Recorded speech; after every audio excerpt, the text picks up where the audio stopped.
Saya itu Nabi Musa pukulkan laut itu jadi jalan tol. Makanya waktu saya di istana saya jelaskan kalau Pak Jokowi seandainya punya tongkat Nabi Musa nggak susah-susah bangun tol, pukul aja cuk itu Anyer Penarukan lewat. Duh. Ya. Dan ketika Nabi Musa ini dilawan sama Fir'aun yang sekuat itu Musa, bisa Nabi Musa itu ngelawan Fir'aun, mati Fir'aun kalau dilawan. Tapi gitu-gitu juga masih Allah turun tangan langsung kelep gitu. Jadi Allah juga masih ekstrim zaman segitu. Keras. Nabi Sulaiman punya bapak namanya Nabi Dawud. Nabi Dawud itu tangannya masuk saku, itu keluar jadi pedang. Makanya ahli logam dari dulu ya Nabi Dawud. Nabi Dawud, makanya bintang David itu dipakai simbol oleh orang Yahudi. Dan sampai hari ini Yahudi yang pegang Zabur masih mengendalikan dunia lewat logam. Makanya seluruh produk logam dunia itu keluaran Yahudi. Ini dulu juga Yahudi itu logam, pesawat itu Yahudi, tank sebelum dipindat teknologinya itu Yahudi yang punya. Loh, makanya orang Yahudi nggak mau ngelepas simbol David.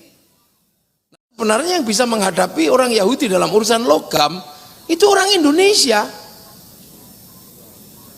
Orang Indonesia yang bisa ngadepi sebenarnya. Kenapa? Karena bisa dilihat dari struktur pengetahuan kebudayaan. Orang Arab punya alat musik namanya terbang, terbuat dari kayu dan kulit. Orang Eropa punya musik namanya gitar, terbuat dari kayu dan tali. Tapi orang Nusantara terutama di Jawa punya alat musik namanya gamelan. Artinya hanya bangsa yang menguasai ilmu pertambangan yang maju dan penguasaan metalurgi yang mapan mampu membuat alat musik dari logam. Ini bisa ngadepi. Tapi logam sini dimusyrikan, dibid'ahkan, akhirnya kita kehilangan ilmu metalurgi dan kita kehilangan ilmu pertambangan. Sampai sekarang Jerman aja kaget. Kenapa orang Indonesia bisa membuat keris yang peksi tengahnya itu meleleh di suhu 15.000 karena itu logam bintang, sementara Jerman hanya mampu meleburkan logam sampai di suhu 7.000. Nah 15.000 itu dulu api apa? Ya saya sendiri juga nggak bisa jawab. Akhirnya saya sambil gurau saya jelaskan, ya mungkin nenek moyang kita punya jin. Lah oleh jin itu logamnya dibawa lari ke neraka, dicelup situ, ditempa di sini. Ya paling gitu, itu pun ngarang. Ngarang itu, ngarang. Kayak sekarang orang seluruh dunia yang ahli nuklir itu nggak bisa mencerna. Nuklir tanpa reaktor kalau bocor bahayanya luar biasa. Tapi di Jawa itu ada nuklir ramah lingkungan. Namanya apa? Tombak Baru Glinding itu nuklir ramah lingkungan. Karena di ujungnya ada nuklir aktif yang kalau diturunkan begini mati semua kena radiasi. Nah orang nanya, nah itu dulu dari mana teknologinya? Ya nggak ngerti. Coba orang Pindad mampu meneliti itu. Kita pasti punya senjata yang hebat.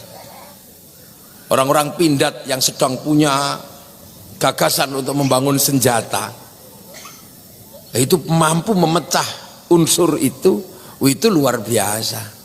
Cuman kan orang sekarang terima jadi. Orang manja sekarang. Alat tinggal beli.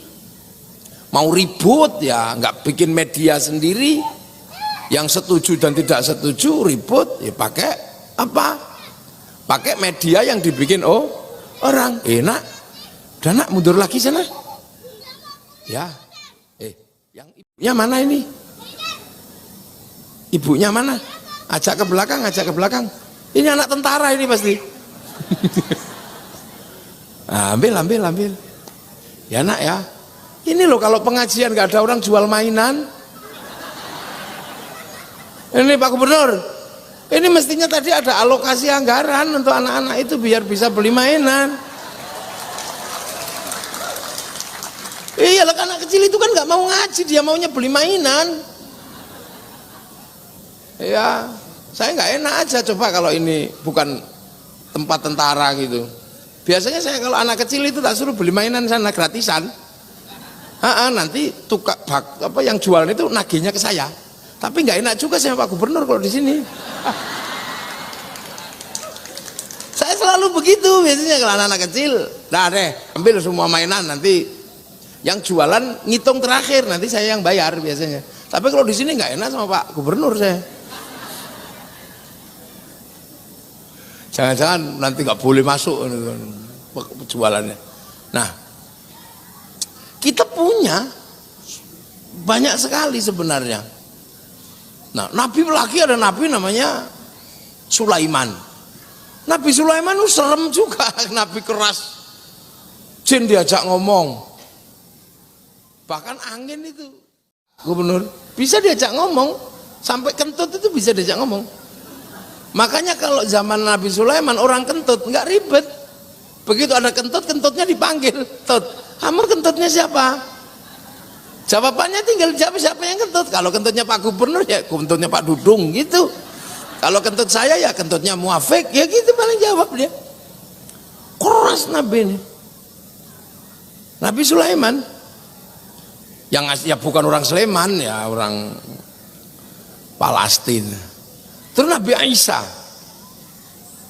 Nabi Isa ini orang buta, dipegang gitu, melek.